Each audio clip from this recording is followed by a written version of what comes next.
Whether you're stopping breastfeeding because you're ready, your baby is ready, or life circumstances require it, how you wean matters. The CDC recommends wean over several weeks or more to make the process easier for both you and your child. Here's why gradual weaning is important. For your body, gradual weaning allows your milk supply to decrease slowly. This reduces the risk of engorgement, clogged ducts, and mastitis. Your body naturally adjusts to producing less milk. For your baby, gradual change helps them adjust to new tastes, formula, or cow's milk. They get used to drinking from a bottle or cup slowly. It's emotionally gentler. Breastfeeding isn't just nutrition, it's comfort and bonding. Step-by-step weaning plan. Step 1, start by replacing one breastfeeding session per day.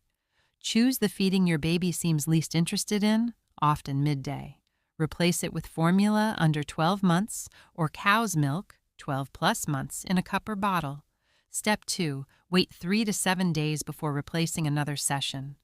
This gives your body and baby time to adjust. Watch for signs of discomfort or resistance. Step 3, continue replacing one feeding at a time. Typically, the morning and bedtime feedings are the hardest to replace. Save these for last. These are often more about comfort than hunger. Step 4, offer comfort in other ways. Cuddle, read books, sing songs, or go for a walk instead of nursing. For older toddlers, distraction works well. Let's read your favorite book instead. Step 5, watch for physical signs. If your breasts feel overly full or painful, express just a little milk for comfort, but not enough to stimulate more production. Use cold compresses for swelling, wear a supportive, not tight, bra. Some moms ask, can I wean overnight? While sudden weaning is possible, it's much harder on both you and baby.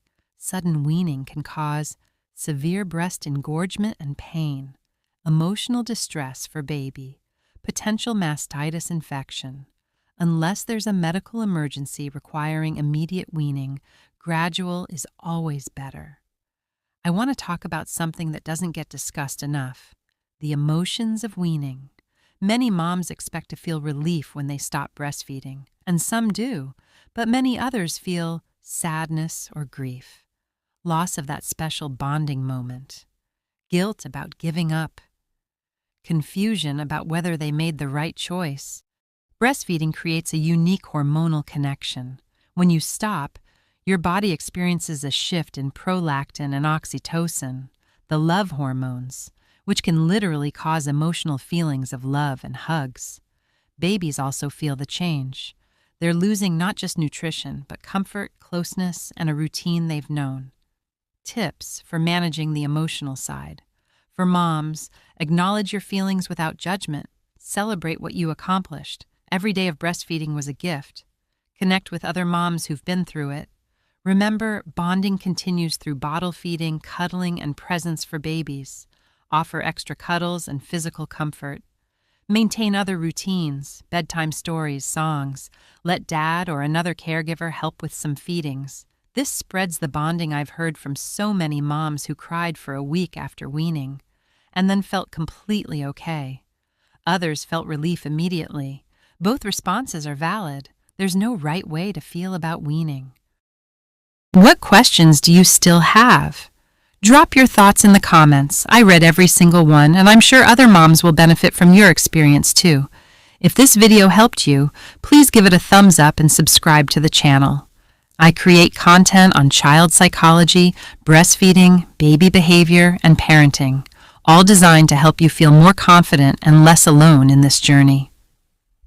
Next video in our breastfeeding series we'll be covering, so make sure you're subscribed so you don't miss it. Thank you so much for watching. Remember, you're doing an amazing job. I believe in you. See you in the next video.